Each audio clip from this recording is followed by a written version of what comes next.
What's up, you guys? Sean Ross Sapp here alongside Raj Giri for the official Wrestling Inc. podcast. And pretty momentous TLC, you guys. Hey, Raj, you know what didn't suck? What's that? TLC didn't suck. Yeah, the ending really saved it. I mean that was pretty cool. And actually, I thought overall the pay-per-view was fine, but the main event had no steam, and then that the last beatdown from Reigns to Triple H just really. I mean, it was the most interesting thing that WWE's done in a while. So that was really cool. You know what does suck? What's that? Triple H's travel schedule over the next week. Yeah. Boston to Philly, to London, back to Minnesota. Kind of makes you wonder how he stays focused, doesn't it? Right. Do you know the answer to that? It's called Alpha Brain, Raj. All right. You familiar with Alpha Brain, Raj? I actually am. It's a fantastic supplement. Tell these people, is it true that Alpha Brain makes you a super genius? Well, I mean, and On It is a sponsor, but I swear that I have been taking Alpha Brain for years. It's something that I started taking probably like 3 years ago. On busy days when I got a ton to do, I usually take like two. Stuff where it's not as busy, I take one. So and if I'm relaxing or it's a vacation day, I don't take any. But man, I feel like it works. It's worked for me. I always feel more focused when I take it. So it's something I've been recommending to my friends and people around here. So it's cool having On It on board because I actually do use their products. So yeah, guys, check it out. Alpha Brain. It's clinically tested, proven to support memory and focus. I mean, these guys, WWE athletes. They're lovers of On It. You see guys like Cesaro, Seth Rollins, Triple H, even Stone Cold Steve Austin and DDP.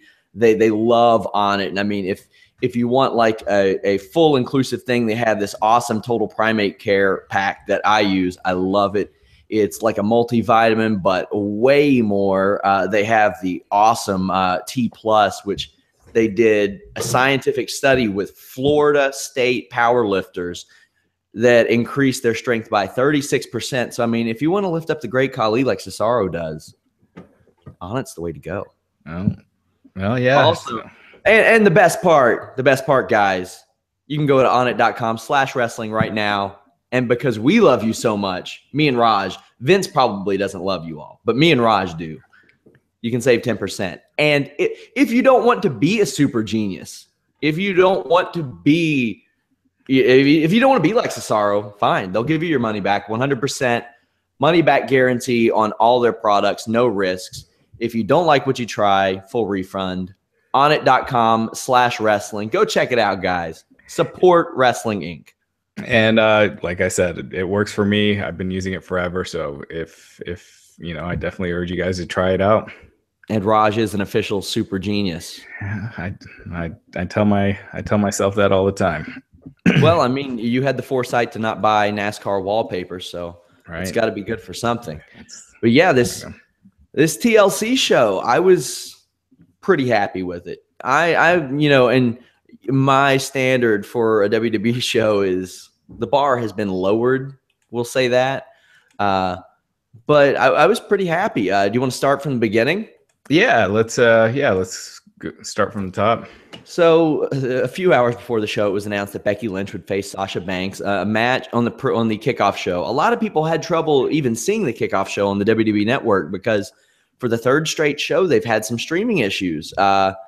Did you experience any of the streaming issues? I experienced a ton, and I use a wired connection. I don't even use wireless, and I never experienced issues with the WWE Network, and this was the first pay-per-view that I've experienced a bunch. I mean, I had to go back and restart it a few times, and have to sit through the whole warning about the views of what you're about to see and all that. So it was weird. I've never had that. I mean, I don't know what that means. I wouldn't think that there's more interest for this pay-per-view than others, but I had problems pretty much until the last hour. The last hour, it was all right. Yeah, I was very like surprised about. I mean, because this isn't one of their bigger shows, but I was experiencing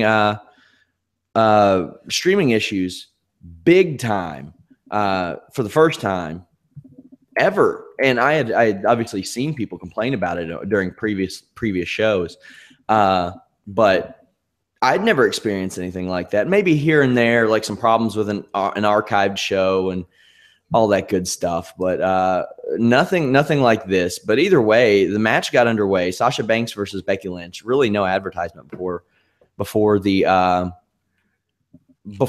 show. Besides a few hours prior, they issued a tweet that said, "Hey, we're doing this match." A match, that could have been a Divas title match down the line and had kind of that first time WWE main roster feel. But I thought the match was good.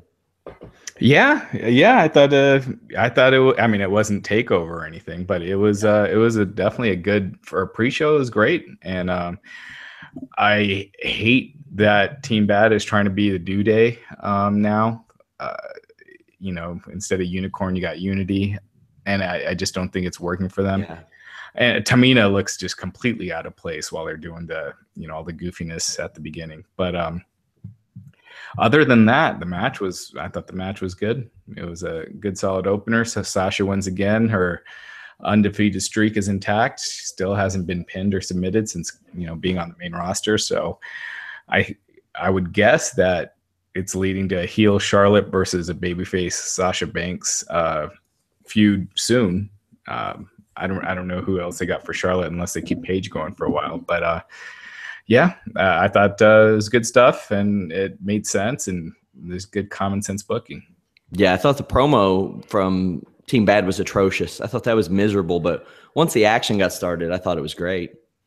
Yeah. But man, they were terrible. Also, I had a reader asking, evidently I don't know what clinically tested means. I clinically tested it, okay? And Super Genius Raj over here clinically tested it. Okay, I used the term incorrectly, obviously. Yeah, well, it happens. Yeah. Either way, situation corrected.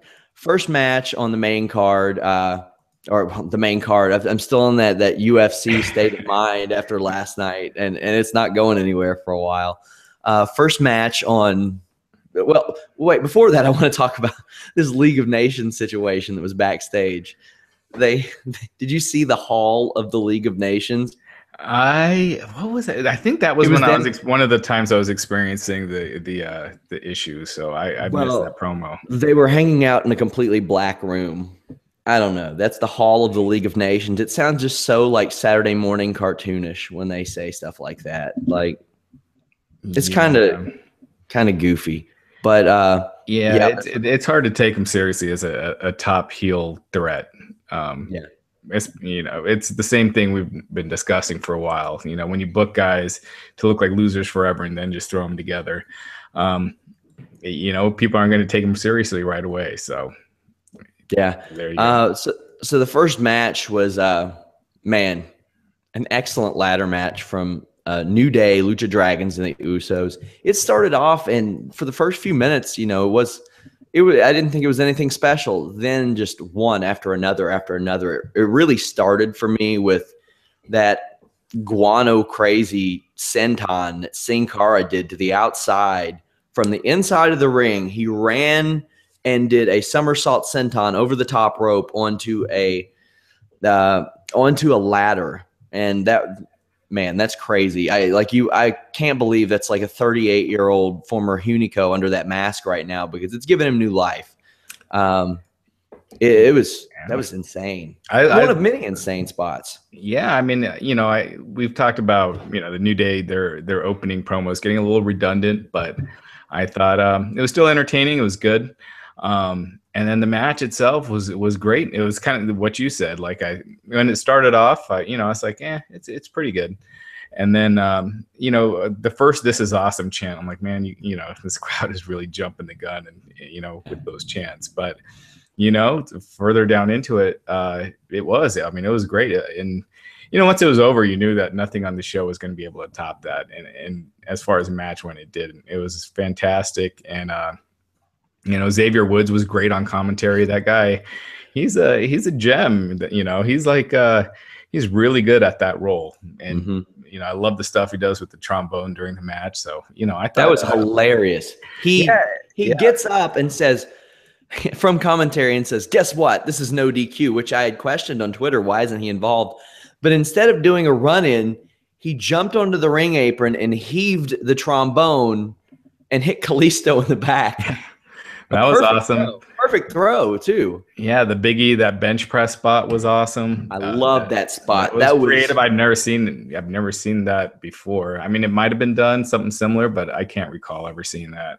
And it's hard to do things in ladder matches now that we haven't seen before. Yeah, I mean, you've had so many now, and it's hard to come up with new spots that don't kill you. So that was cool. The Salidas del Sol obviously was insane. Was that the craziest spot of the year for WWE? I can't think of anything else that's crazier. It was nuts. Yeah, that was insane. And I was just thinking when Kofi grabbed the belts to win the match, I was like, that's the first time I think I've seen that. With Kofi. Kofi's has been in a ton of these matches, and I think that's the first time he's ever won one or, been a part of the winning team. So that was kind of cool. Yeah, I mean, great opener. I loved it.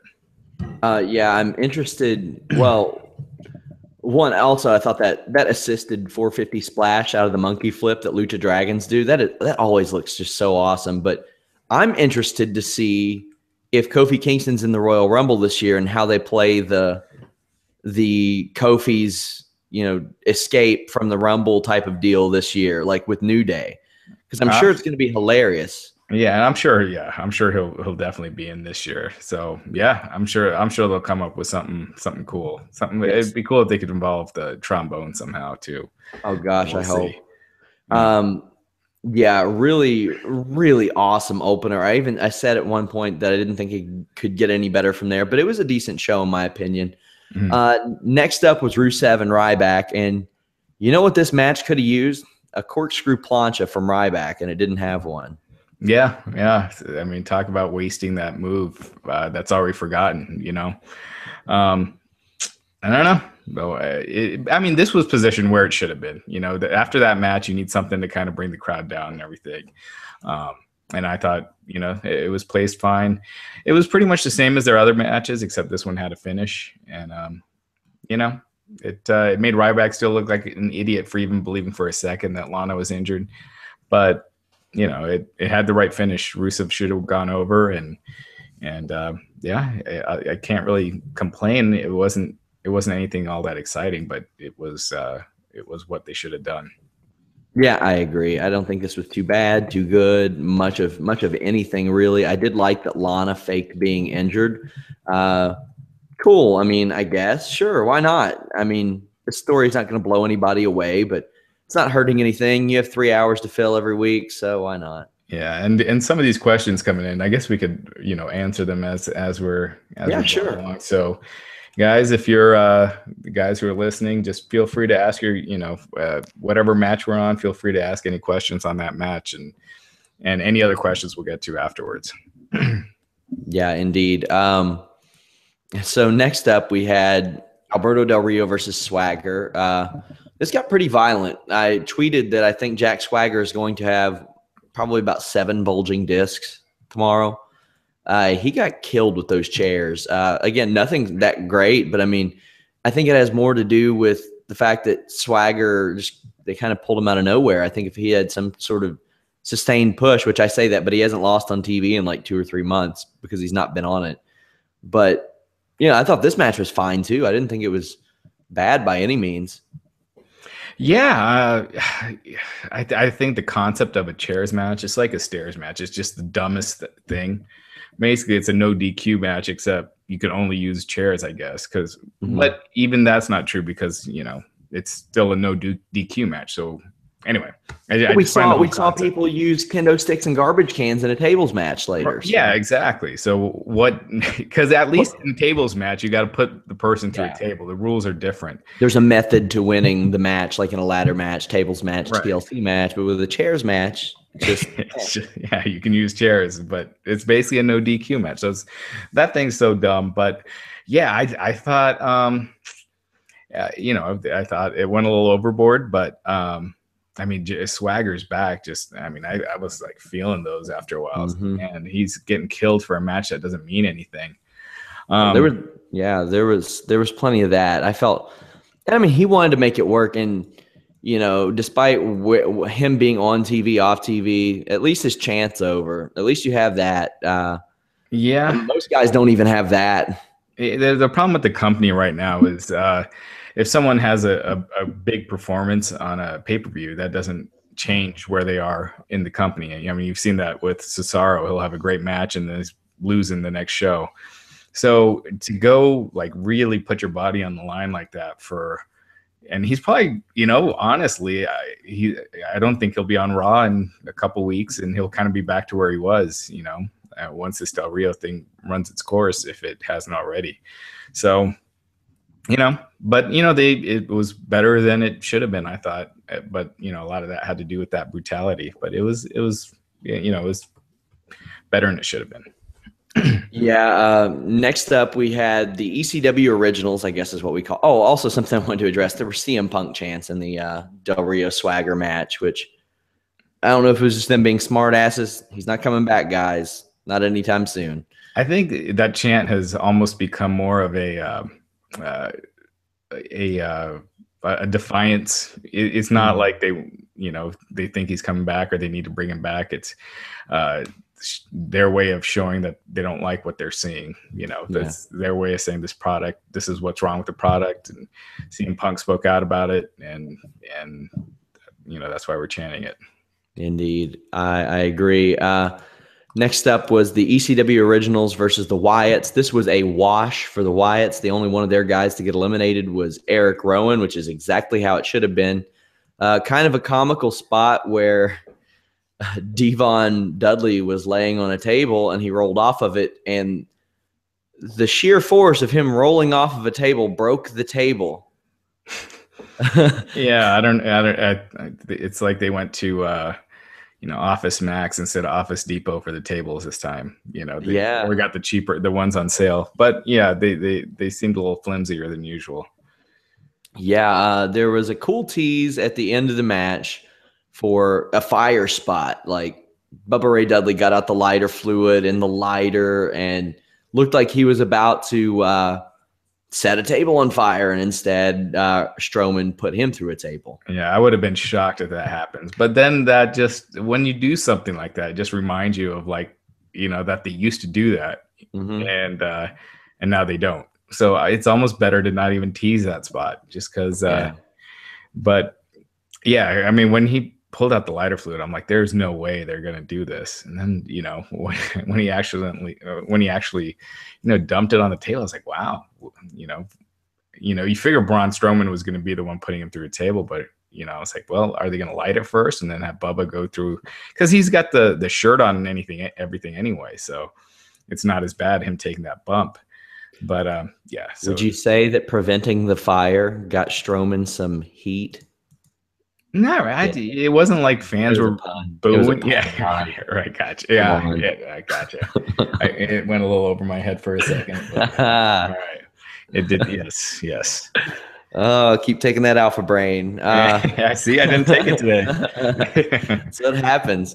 Let's see, do we have any questions for this one? Doesn't look like it, but I like this match just fine as well. It was what it needed to be. It was a crazy brawl with 4 big dudes that just needed to tear some stuff up, and I'm cool with that every once in a while. I'm okay with a match where just stuff gets torn up every once in a while. Yeah, I just think, you had Rowan doing that whole thing with the new sheep mask and everything, and then he's back to exactly where he was before, as the Wyatt family jobber. I'd have rather none of them got eliminated, because the ECW guys aren't going to be around. So yeah, why have any of them? Well, just make them look. That makes them just look even that much stronger if they just completely took out all the ECW guys without anyone getting eliminated at all. here's the weird thing to me. Now, I don't know how familiar you are with the Team War Machine, Hanson and Ray Rowe. Are you familiar with them at all? Team War Machine? Yeah, it's War Machine and Ring of Honor. Oh yeah, probably my favorite tag team. WWE had this guy a couple of years ago, if I remember correctly, or gosh, it was like 8-9 years ago. So not recently, but as recently as they had Rowan. He's a more athletic, just better version that looks exactly like what you would need Eric Rowan to look like. And it's like they don't give this guy who's a good worker a call, but it's Rowan is that guy. He's the one that's going to eat the pinfalls. I mean, that's his use. So, I mean, yeah, it's just weird to me. There are better options for those roles that they have, but they'd ultimately be stuck in the same role. You know, again, Luke Harper is such a talented guy, but he's constantly eating the pins for the Wyatts too. So, they see Bray Wyatt as the star and the rest of the guys as his job guys. Yeah, War Machine, definitely a team I want to see in the WWE one day. In my opinion, they are the closest to the Road Warriors that we will ever see again, at least in my lifetime. They're fantastic. More than the Ascension? Oh gosh, well, maybe not. Especially with their Paul Ellering and Stardust. They need to bring Rocco back for the Ascension, the dummy. They need to just go crazy and start like becoming like ventriloquists. That needs to be their new gimmick. Yeah, but they're too busy right now with Stardust. So they are busy. They are busy. Well, Raj, a good part of the show, Cincinnati got a title, and it's probably going to be the only one we get this year. There you go. Dean Ambrose, Cincinnati boy, couldn't be happier. Beat Kevin Owens. Fantastic match. One with a Hurricane Rana. Didn't see that coming. That was cool. I like that. It kept me on my toes. I didn't have Michael Cole spoiling the finish for me like he did in the main event. There was a spot where Kevin Owens got hit with dirty deeds. And when I say, I'll have to go back and slow it down frame by frame to see if he actually got it. But his fingertips just barely grazed the bottom rope, but was enough for the ref to stop the pin. Do you think that was a botch? Do you think he made it? No, I think it was a botch because it looked like it slipped, and then they kind of quickly turned the camera away. But Owen sold the hell out of that though, holding on to it for like a solid 30 seconds with his two fingers. Yeah, I know it was a cool spot. I mean, he improvised, and I thought it was great. And Ambrose, I wonder if that was, the odds changed late. Someone was asking about the odds earlier about why it shifts so big. And it's really because the results get out. And so when you see the when you see the odds go from -200 to -5,000 or whatever, that means that the results got out. Oh, yeah. And so that's what happened here. The results got out. Ambrose was the favorite, the overwhelming favorite, and he won. And I think he was the only babyface that won tonight. It was a very heel-heavy show, and it was depending cool. Depending on what Charlotte is, because we don't know what Charlotte is. Yeah. I guess Becky Lynch is kind of really the only straight-up babyface with the Divas right now. Because Natalya, who knows where she is, and then all the rest are, heels or kind of heels. But also, I thought it was great because Ambrose, I think another loss would have really hurt him. So this gives him a little steam after everyone thought he was going to get a big push after Cena was gone, but he's been pushed even further down. So I thought this was this gives him a little steam. Also, Kevin Owens had a really cool counter to Ambrose's rebound clothesline outside. He did a follow-away slam into the guardrail. I want to see that happen more because Dean Ambrose pulls that rebound clothesline off a little too much for it to be considered unpredictable. So glad to see that. Somebody sent in a question, how ridiculously entertaining would Kevin Owens be as WWE champion? I think he'd be very entertaining. I think he needs to get in a little bit better shape, though. As you mentioned recently, he's kind of backtracked a little bit. I mean, he's not. This was the best match I think he's had since August, without a doubt. But I think he's supremely entertaining. But yeah, if he just puts a little more effort into the gym, I don't see why he couldn't be. I mean, Owens is great. I agree. You know, with a little more time in the gym, but he's not gonna change that much. I did think he was in better shape earlier this year, but it's not like it's a giant difference. But you know, he's not. You know, if he was going to be WWE champion, it would have to be a year down the road because it would be way too soon. And when you do it too soon, it's like with Sheamus, fans don't buy it, and you get people not caring during your world title matches. I don't know. I don't think that would happen with Owens, and I think he would have been much better in that role than Sheamus. But I'd rather him get more of a build before winning that title, so it's a successful title run. Yeah, somebody was asking if they should continue the Ambrose feud or move him to the World Heavyweight Championship picture. I don't think it. If I were WWE, what I would do right now, I would have Kevin Owens just pick up wins, maybe not even any certain direction, and then have Sami Zayn show up, eliminate him from the Royal Rumble. And you could probably do that at WrestleMania because Sami Zayn is going to make a feud emotional. And I mean, it's ready-made. Just have whoever produces NXT's video package produce that package. Don't leave it to WWE at this point. I think it's going to continue just because that's what the house show matches for the next month. That's what the main event is. So I think I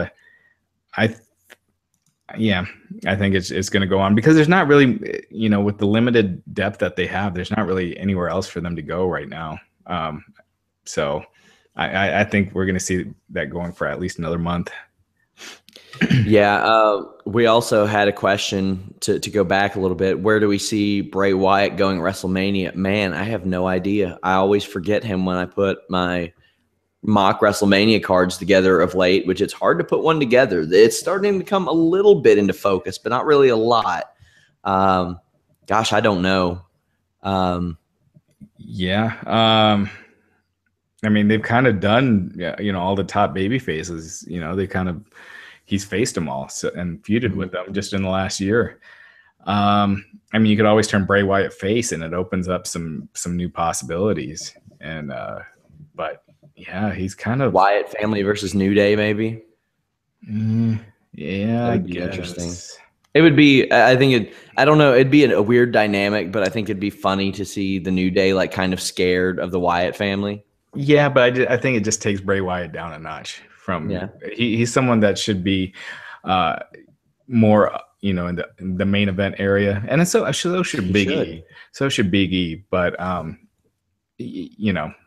think, and if you did a Big E Bray Wyatt feud or something like that, and made Big E a little more serious, then you might have something. But as a New Day comedy act versus the Wyatt family, I don't know.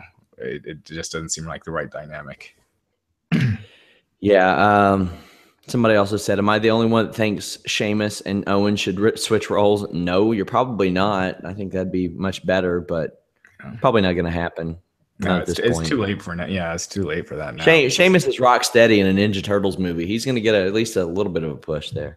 Or they should. I can't believe he got that role. That's a really big, even if it's just a bit part, that's a pretty big role for a WWE guy to get. Yeah, they don't really push stuff like that unless it's one of their, one of their projects. I mean, they hardly talked about Cena in that Amy Schumer movie. Mm-hmm. So, well, Lana was in that Pitch Perfect movie that my fiance made me go to, although it was like very brief.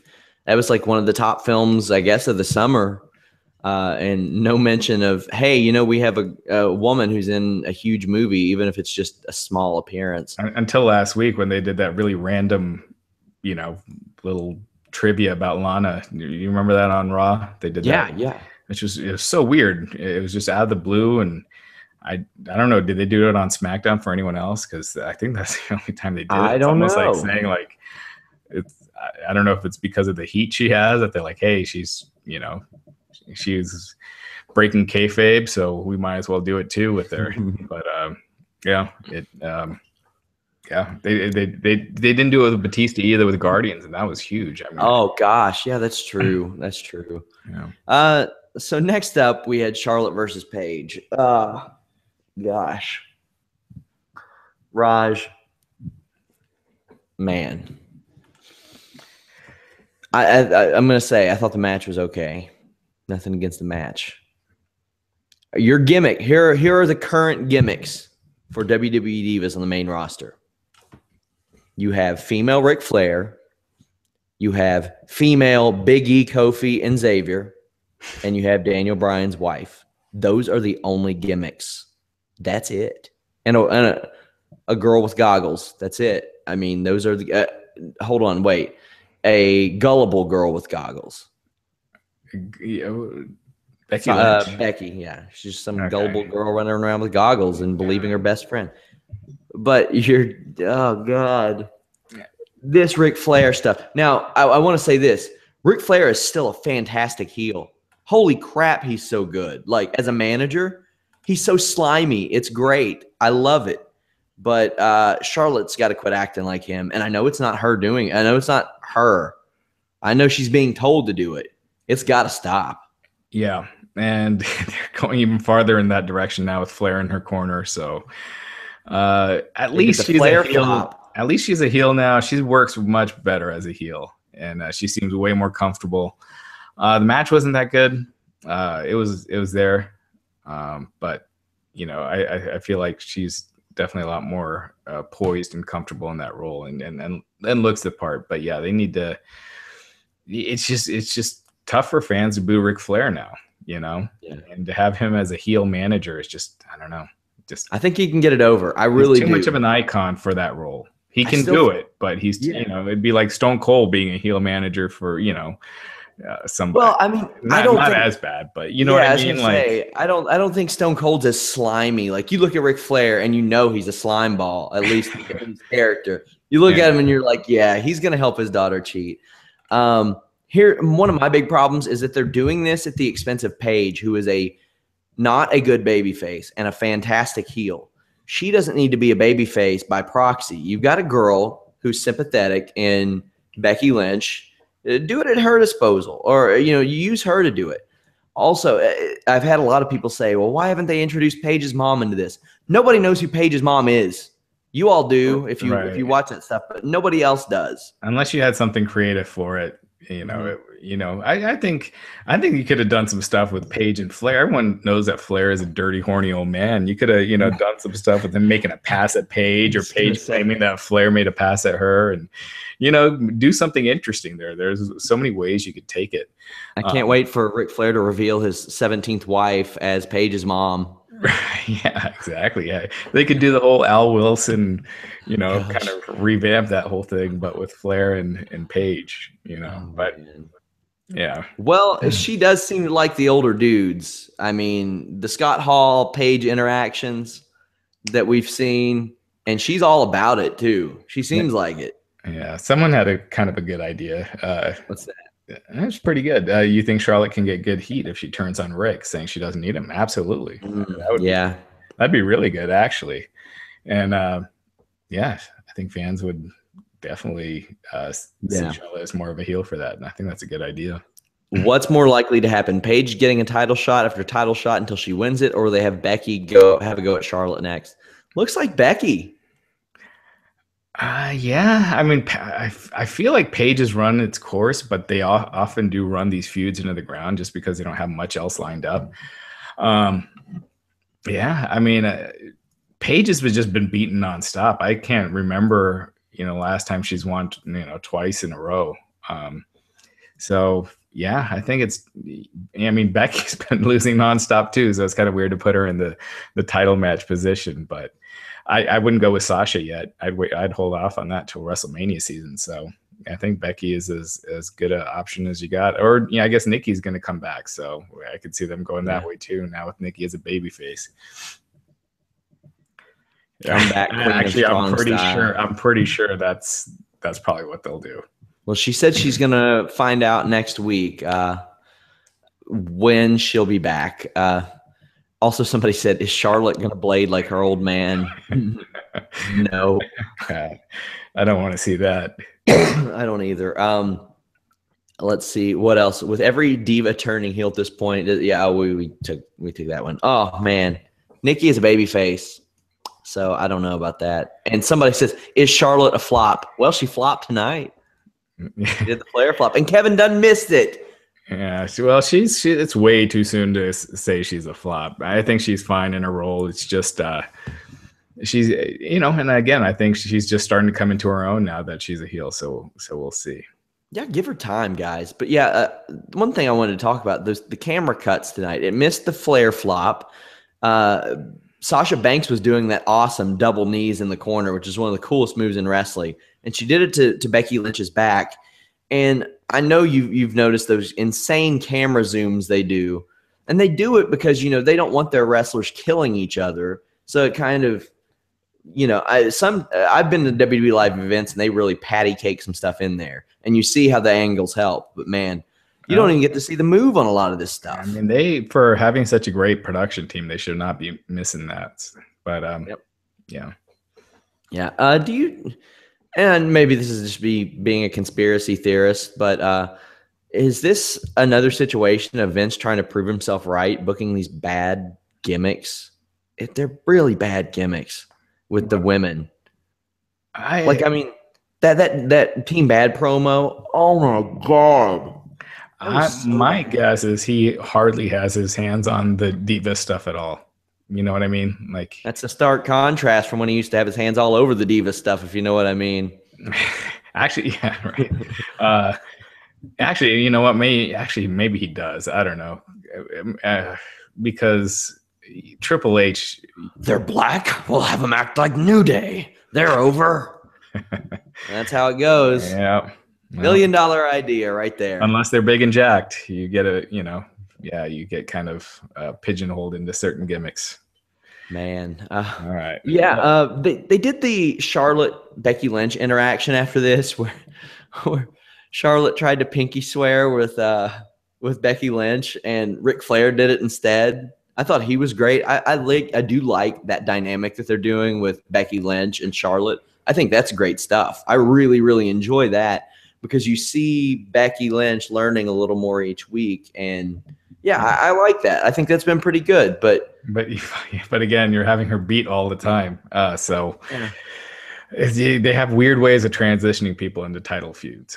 But yeah, I think Becky Lynch is such a natural baby face that I like the dynamic with her and Charlotte. They just need to start giving them some wins. They need to start remembering that they got other women on the roster other than the people in Team Bad and PCB and whatever. So you don't need to just book those three groups together. Bring in Natalia. Bring in break Alicia Fox away from the Team Bella because that just. It's never really made any sense or ever explained why they were all together anyway. And a question that we had: do you see Ambrose keeping the title till Mania? If so, who do you see him facing? Oh man, it's too hard for me to tell. When John Cena comes back, I'll get a better idea of things like that. But I mean, I guess they could if they want to add some prestige to it. Dean Ambrose is a good way to go. And somebody also said, does this loss continue Owens losing momentum? I don't know. I'll have to see. What do you think about those two, Raj? I mean, with Ambrose, you could kind of put anyone in there. You could put Rusev and these other guys. But I would, obviously they're not moving him into a main event spot, which is what I would have done. So yeah, as an Intercontinental champ, might as well give him a long run and bring that title up a little bit. As far as Kevin Owens, I think it's kind of clear they're not going to go with Owens and Brock Lesnar. Like it's kind of rumored. He would not be losing at any point after they had made that decision if they were going to go with that, I don't think. Right. And he got beat last month. He got beat this month. Usually when they're building a big match, like when they're building Bray Wyatt for The Undertaker, Wyatt went unbeaten for months. So, I don't know. It's tough to, and I guess let's jump in the main event here, and then we can talk about what we think the top matches heading into WrestleMania are. But it's kind of all over the place now with all these injuries and everything. Oh yeah. Main event: Reigns versus Sheamus. This match didn't have any heat for a while, and I felt really bad because these guys killed each other. They busted their ass. They destroyed each other. I know one thing: Roman Reigns would have been a terrible partner for the Dudley Boys tonight because he went through like 74 tables. Like, Yeah, I mean, this was Reigns, again, busted his ass, had a good match. I think he's had a good match on every pay-per-view this year. I can't think of, other than the Rumble. I can't think of anything else.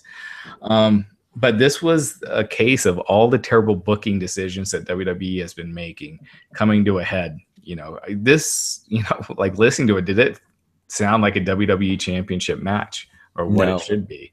You have people chanting for everything except what's going on in the ring. When they're not, they're just silent. It reminded me of how much the silence in that match at times reminded me of that Buff Bagwell Booker T match, the WCW match that they did on SmackDown. It was SmackDown, or was it on Raw?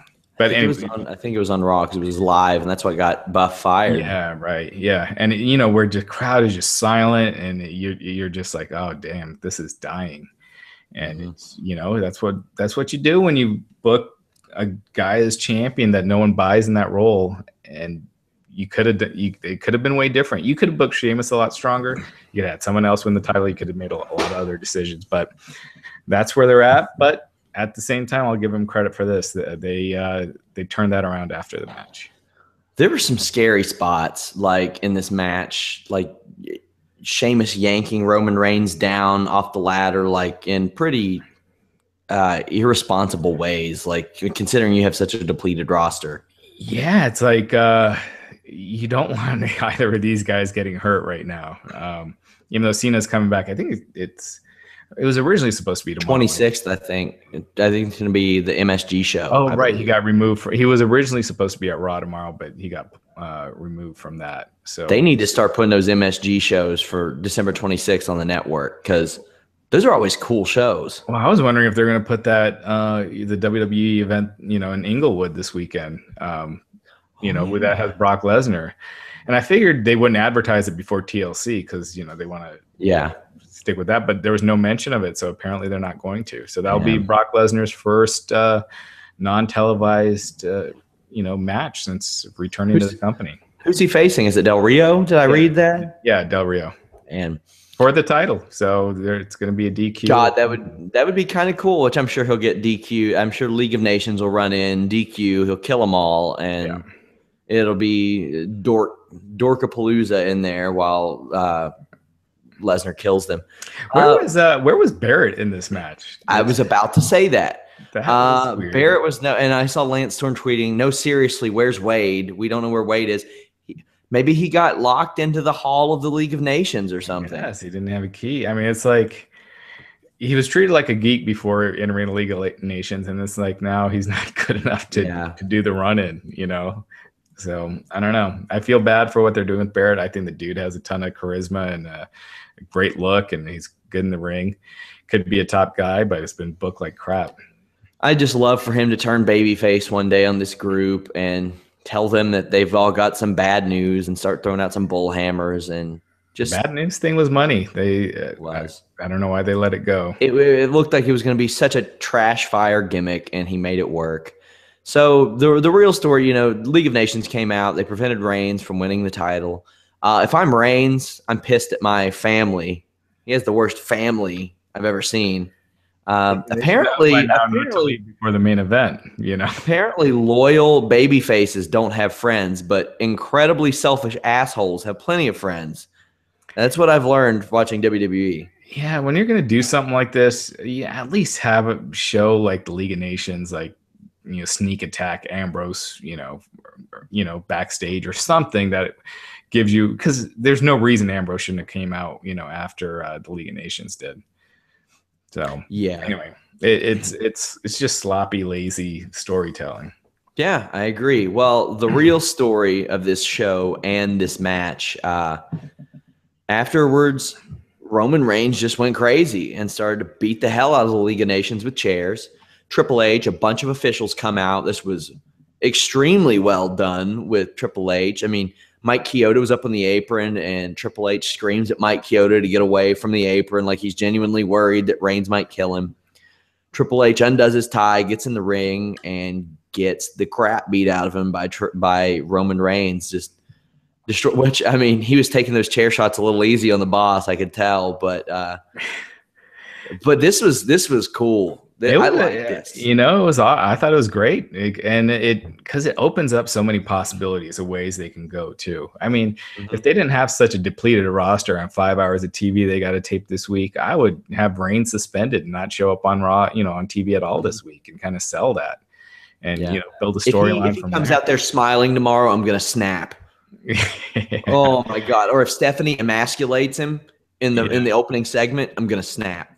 Yeah, I mean, see, you did an angle where there's a lot of cool things you could do from it, and a lot what we've been seeing usually, and I hope I'm wrong this time, but they usually go with the worst option, and I hope they come up with something cool that will that'll be different and an interesting way to go, because it definitely looks now, and it's looked like this for a few weeks, but that Triple H versus Roman Reigns is the Mania match.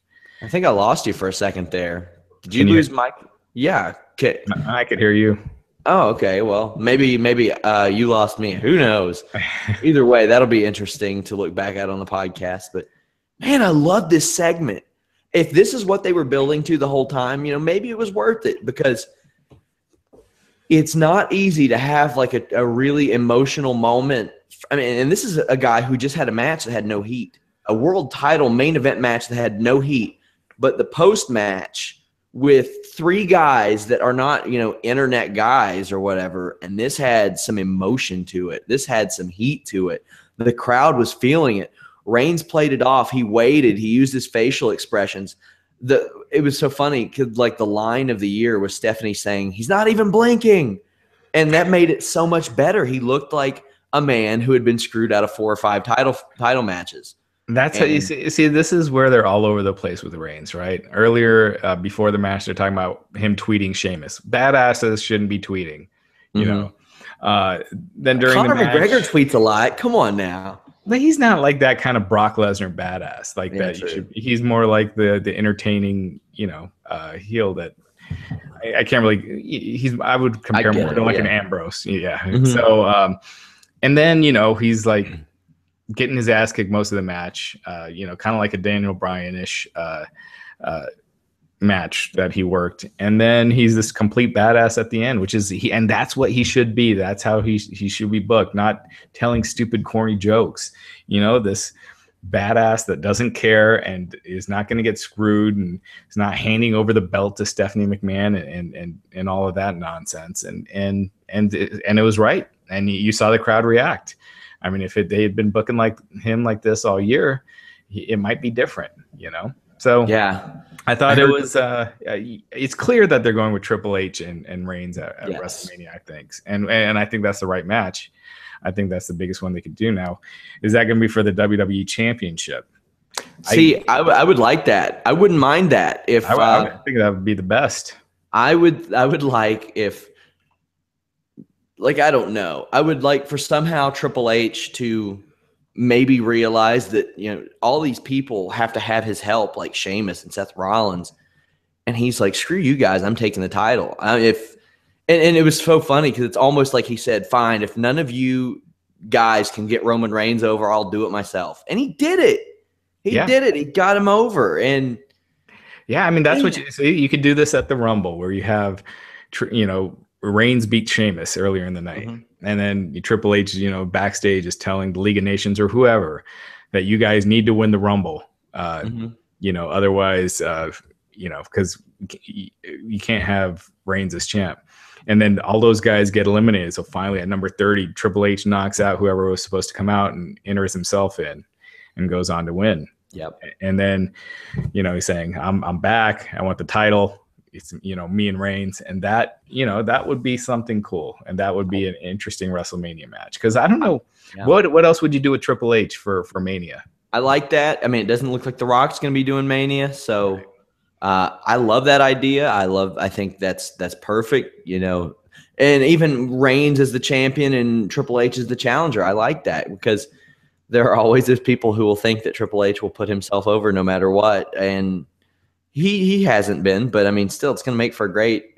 I'm sure they'll have a great match. The fact that Triple H does do that so much, it does make add a lot of intrigue to it because it's not a foregone conclusion that Reigns would win. Yeah. So I think it'd be great because I don't know what else you do with Triple H, and then then where does that leave Cena? Where does that leave Brock Lesnar, especially? I think it's Cena, Undertaker, but Brock Lesnar, I have no idea. Maybe it's Del Rio. That's what it's going to be. A 4-month feud starting this weekend. They could always do Bray Wyatt, and you're saying how he doesn't have anyone. That's true. If they turn him, but they really got to get working on Bray Wyatt if they wanted to go that way. Yeah, because there's really not much else. Well, Sheamus. Oh God, why? Please don't even say that. That's terrible. Are you mad at people suggesting? Who else? I mean, Owens you can, but they've beaten him the last 2 pay-per-views. He's just not that level of threat. So I just don't know who else you go with.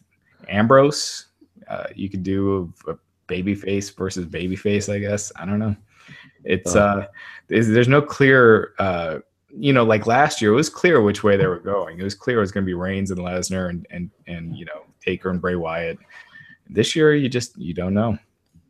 We have a ton of questions about this show, and let's get to these. Yeah, well, do you think Vince will keep Reigns as he was at the end of TLC? Jesus, I hope so. No, they're so all over the place with him that I guarantee within a couple of weeks he's back to doing corny comedy. God, I hope not. He shouldn't be, but is this the correct way to? They don't know how to consistently book a character. I agree. Is this the correct way to book after the match Reigns? Yeah, that was awesome. Yeah, absolutely. You took a thumbs down pay-per-view and turned it into a thumbs up based on that closing segment. I think if you would have taken that Twitter poll right after the show, it would have been very strongly hands down. And then, what was it, like 90% thumbs up? 90, I think it was 91% thumbs up. By far the most we've had. Like Smackdown, a lot of times, because there's a very select few people who watch Smackdown, and Smackdown honestly is a pretty good show. But generally the people who watch SmackDown are people who want to watch SmackDown, so we get the thumbs up a lot, and NXT, of course. But Raw and pay-per-views don't always get those types of reactions. Yeah. So, that was a big one. Did Reigns get over tonight? Hell yeah, I thought he did. Yep, absolutely. Should Reigns turn heel now tonight or after tonight or remain face? He needs to remain whatever the hell he is right now. After that, I think people see him as a face. So if they were going to turn him heel, that wouldn't have been the way to do it, Somebody asked if Reigns was shifting away from the title to Triple H. What will the title match be? We kind of answered that. I think it'll be Reigns Triple H now too. Yeah, unless that's just a match and the title match is Sheamus versus like Cena or something like that, which man. I think the strongest title match they could do right now would probably be Triple H and Reigns. Yeah, I agree. I think it's the two guys that they can rely on right now. I think that's the best way to go. I really do. Up next, let's see. Do you think it's still worth it to have matches like TLC when there's so much potential for injury for the wrestlers? Tonight's tag title matches were great, but is it really worth the damage that can be done to the roster that is already shorthanded? Man, that is a great question. I think TLC should be like Hell in the Cell. You do one match, it's a TLC match. You don't need to have a chairs match and a tables match and all that stuff. This one TLC match, and that's it. And it doesn't. You don't always have to make that the title match either. You could do a title match and then another feud that gets the TLC match, and then that way you have 2 strong matches at the top.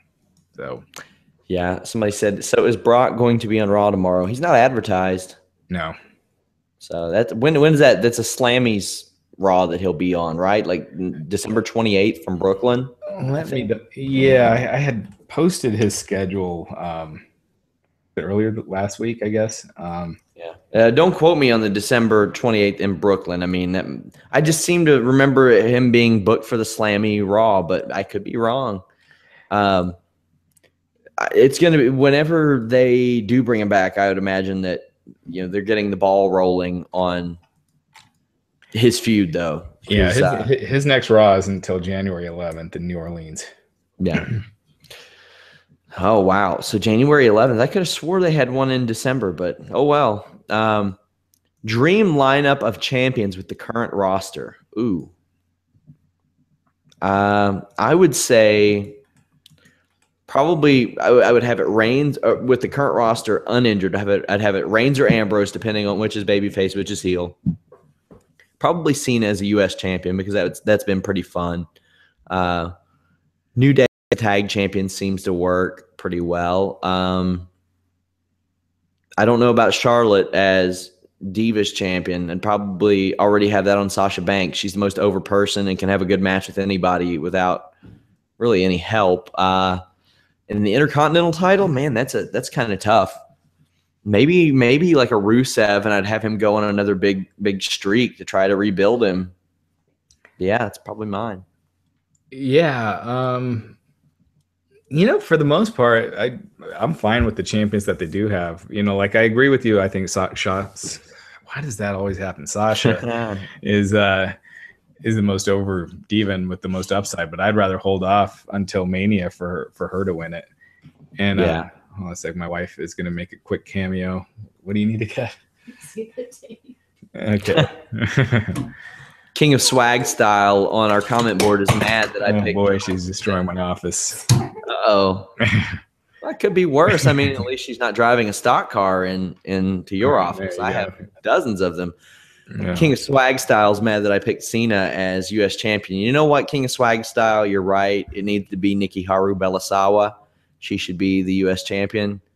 I'd debut someone from NXT for either the U.S. or Intercontinental title. Baron Corbin. You need somebody. Baron Corbin. Finn Balor. So good this year. I think Baron Corbin can be something good. Like the amount, like I watched him earlier this year, and somebody said that Raj's family just broke kayfabe. That's great.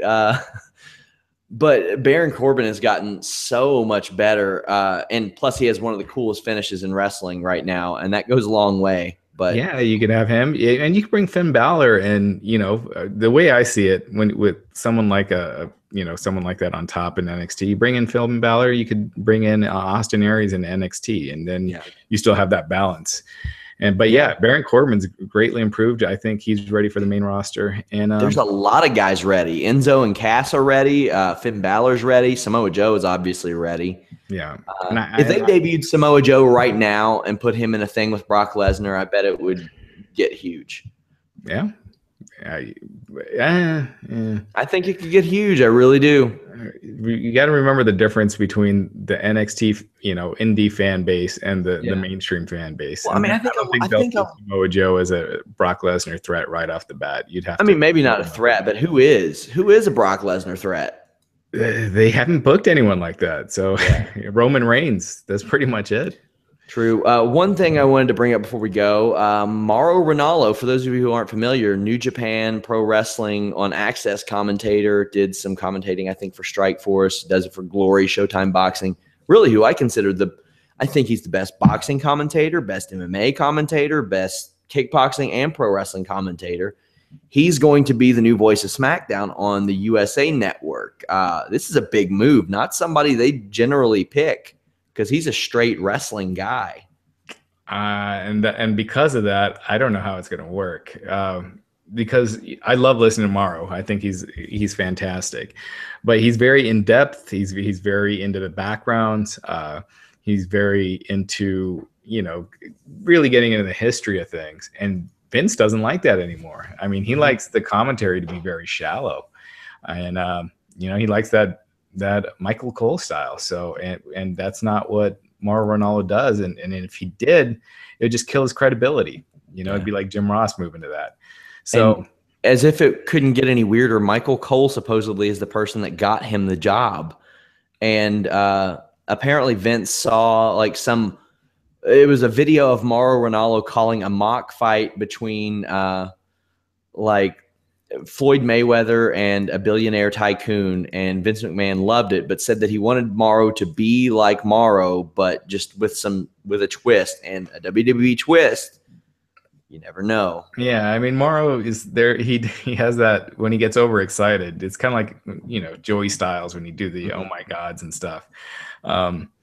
which could be a little. I could see that turning Vince off a little bit, but Vince used to do that too when he was on commentary. Mm-hmm. So I think it's an interesting hire. I love Morrow. I don't know how. I just don't know how he fits in with WWE. It'll be interesting to see. I mean, is he going to be getting yelled at, in his headset all the time? Mm-hmm. Is he going to be having to do these, fake interactions with JBL and or I guess Jerry Lawler and laughing at his jokes. By the way, WWE needs to know that when JBL laughs about something or says something with a smile on his face, it instantly makes that thing not cool. Yeah, and him and Lawler together, it just feels like your parents cracking jokes. It's kind of brutal. We don't make crappy jokes or puns on this show. That's for sure. No, not at all. But I think Morrow will do great. I think he'll fit in well. If there's any questions we haven't got, I'm sure we'll get them tomorrow. Somebody said Lesnar versus McGregor, prayers for no 13 seconds. Wow. No, Lesnar. Yeah. I'll talk a little bit more about Conor McGregor tomorrow night after we do our Raw thing, because we won't have a lot of other stuff to talk about after Raw. But anything else to add, Raj? No. I think I thought it was a good pay-per-view, good show, and interesting directions they can go in. So let's hope that they do. Yeah, I like the show. I had fun watching it. Had fun talking about it. Guys, we'll be back again tomorrow night for another podcast. We have a lot of stuff this week between Ring of Honor pay-per-view on Friday and NXT on Wednesday. Tons of interviews coming to the site. And I mean like an obscene number of interviews coming to the website. Lots of cool stuff. It's going to be a busy week on the site. So check out daily, check out often each day. So yes. And of course, go to onnit.com/wrestling. Get your 10% off Onnit products. Thanks to us, because we love you. Take care, guys.